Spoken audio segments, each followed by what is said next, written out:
12 aprel 2026-cı ildə Naxçıvanda keçirilən sertifikasiya sınağından bir sualın izahını verirəm.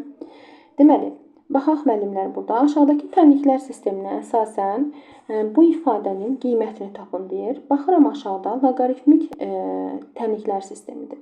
İndi burada nədir? Toplamadır. Toplama olanda nə edirdik? Loqaritma 3 əsasdan x kök altda y kök altda z bərabərdir nəyə? 3-ə. Biz bilirik ki, loqaritma a əsasdan b əgər x-a bərabərdirsə, b-miz a üzərində x-a bərabərdir. Yəni, x vurulsun kök altda y vuraq kök altda z bərabərdir 3 üzərində 3, yəni 27-yə. Eyni məntiqlə bunu da həll edirəm. Yəni, loqaritma 4 əsasdan y vuraq kök altda z vuraq kök altda x bərabərdir 3-ə. Yenə bunu da tapsaz müəllimlər yazırsınız. Y vurulsun kökün altında z vurulsun kökün altında x bərabərdir 4 üzərində 3, yəni deməli 64-ə. Yəni bu şəkildə.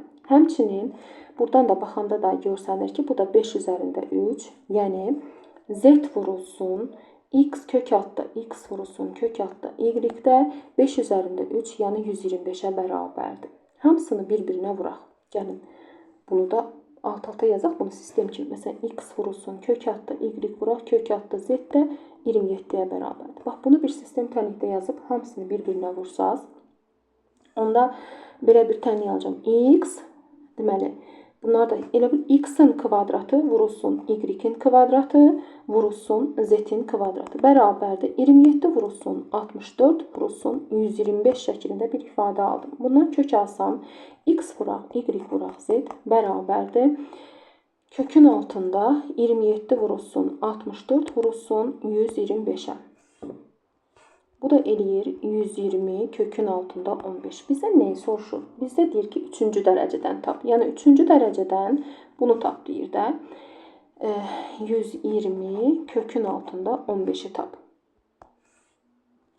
120-nin özü 8 vuraq 15 deməkdir. 8 vurulsun 15 vuraq kök altda 15 kimi yaza bilərikmi? Bəli, ay Zöhrə müəllim, yaza bilərik. O da bərabərdir. Yazıram buna 2-nin kubu kimi. Bunu da yazıram kök altda 15-in kubu kimi. Bu da bərabərdir. 2 vurulsun kökün altında 15. Bu qədər. Sabahlarda yenə dünənləri Naxçıvanda keçirilən, yəni 12 aprel Naxçıvanda keçirilən suallardan birini paylaşacağım və izahını da verəcəm.